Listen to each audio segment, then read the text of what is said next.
Could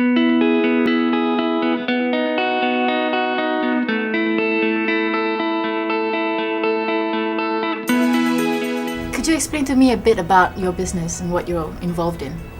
My business is in the business of e-business, which means that we use technology to help businesses manage their business operations. Applications of e-business include things like e-procurement, supply chain network management, sales channel management, and so on. So how does e-procurement work for a business? Procurement actually covers the purchases of goods and services. So as you know, all companies have to buy raw materials to make things. They've got to buy services in order to make it happen. They've got to buy people, contractors, and so on. So procurement is the managing of those services, purchase of those services. E-procurement is the use of technology to help you manage your spend, to help you manage your purchases. We have just one recent customer who used it for 6 months and generated 25 million of savings. And the last less than a year, he's already gone into 40 million over of savings. So that would be considered a killer app, because you use technology to actually save millions of dollars for your company. So why do you embark in Business Relationship Network? Business Relationship Network is a term that we use to describe a network of businesses which exists because they have a relationship. So hence the word Business Relationship Network. And we use something that we coined the chemistry of business. The chemistry of business is based on the fact that, like chemistry, atoms and electrons settle down to a stable state requiring the least effort actually forms the strongest bond. They call it a covalent bond. Business is like that too.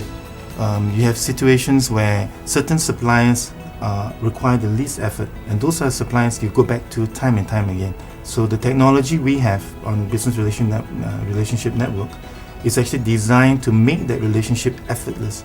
In other words, you can actually purchase things, you can actually negotiate, you can actually get your contracts done, you can facilitate the responsibilities management. Everything is done electronically. So for you to do business, it's literally, you're already part of the network, you're already part of my business. So what happens if you have different suppliers that can give you the same things that you want, and everybody has put in their invoices in? So what will happen there? All of them come on the screen, the document will match, and those that don't match on the spot will be highlighted.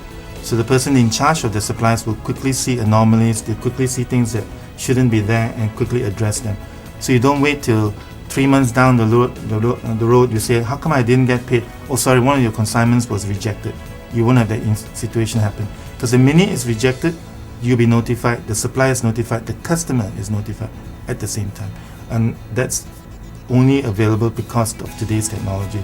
Is Malaysia the best place for the development of software? Many countries have tried to make software development one of the cornerstones for the economy, largely because you can generate knowledge capital out of it. I think Malaysia has taken a very early start, and the government has provided a lot of support for people like us who are in product development using software. And MyBiz itself has received millions in grants. We've been supported by government in our research and development to come up with new products. Today I proudly can say that with our technology, all Malaysian made, completely made in the MSC, for Malaysians, by Malaysians, is actually able to compete with the likes of SAP, Oracle, Ariba, Commerce One, and win those deals.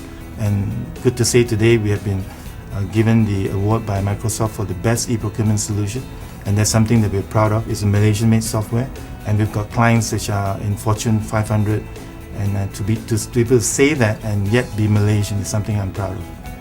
So in a nutshell, Microsoft provides us the development platform with all the necessary tools, with all the necessary components for us to quickly come up with our products. So what used to take us maybe 3 to 5 years to come up with a very intense module, MyBiz is able to develop modules within 3 to 6 months, completely new products in 3 to 6 months using Microsoft technology. What about you, the MyBiz CEO? What kind of technology, gadgets, gizmos do you use to make your life a lot better?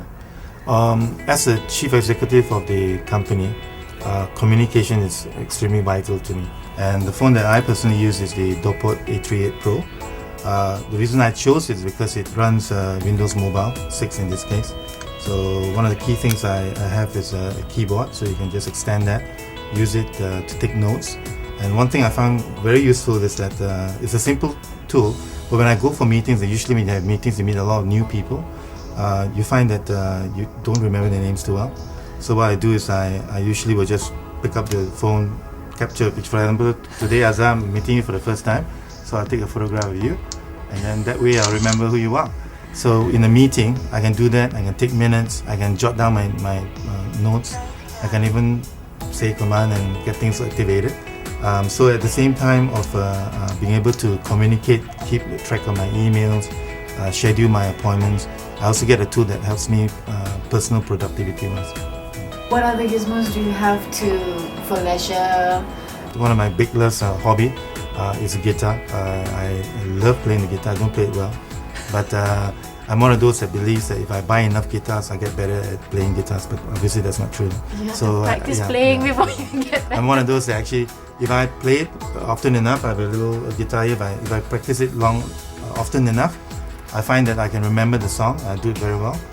So one of the dream gadgets for guitar is a workstation, which allows me to edit the things that I play, and then later when I bump notes that I didn't hit properly, I can edit it and cut it out and redo them again. So that would be probably one of my dream gadgets. You're involved in NGOs and cybercare. Can you explain a little bit more about that? Cybercare has chosen to focus on orphanages. We believe obviously the children are our future, so if we can focus on the children, then our impact on them will be magnified when they become adults and when they have their own families.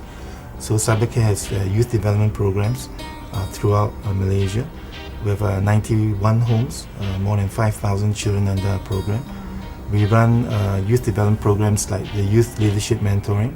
This is a program where adults help to mentor or guide children in orphanages. We help to build their self-confidence.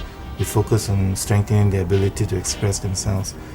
We help them to build relationships with adults. Contrary to popular belief, children in orphanages are not orphans. Most of them are actually single parent.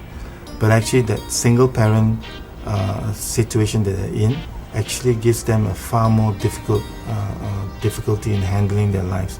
Instead of having a clean break, they have this unresolved break with the family. So a lot of times the kids there are quite let down. The single parent typically would leave them there with a promise of coming back to visit them regularly, or don't worry, I'll bring you back when school holidays come. And in majority of the cases, that promise is not kept. So children in orphanages tend to not trust adults, tend to not believe in promises made. So one of the things that Cybercare does is try to build their relationship with adults by being the volunteer and the person in their lives that they can trust. So a lot of the values we want to impart on the kids are actually imparted by us being there. For example, like being punctual. It's about keeping promises. It's not just being punctual, Malaysian rubber time, It's about a promise. I made a promise to come to see you at 7:30 on Sunday. I'll be there 7:30 on Sunday, every Sunday. So that ability to keep the promise by being there with them to keep the promise is how you teach them about trust, how you teach them about keeping promises, how you teach them about respecting yourself to keep your promises. Is Malaysia the best place for the development of software? Many countries have tried to make software development one of the cornerstones for the economy, largely because you can generate knowledge capital out of it. I think Malaysia has taken a very early start, and the government has provided a lot of support for people like us who are in product development using software. And MyBiz itself has received millions in grants. We've been supported by government in our research and development to come up with new products. Today I proudly can say that with our technology, all Malaysian made, completely made in the MSC for Malaysians by Malaysians, is actually able to compete with the likes of SAP, Oracle, Ariba, Commerce One, and win those deals. So today I can proudly say I've got customers in the Fortune 500 who are Malaysian companies who have bought our Malaysian technology. Ever wondered how you can lift only one finger to clean your entire house? From a cost-saving solution to a time-saving answer, PowerOn takes you to a one-push journey down your dirtiest floor right after the break.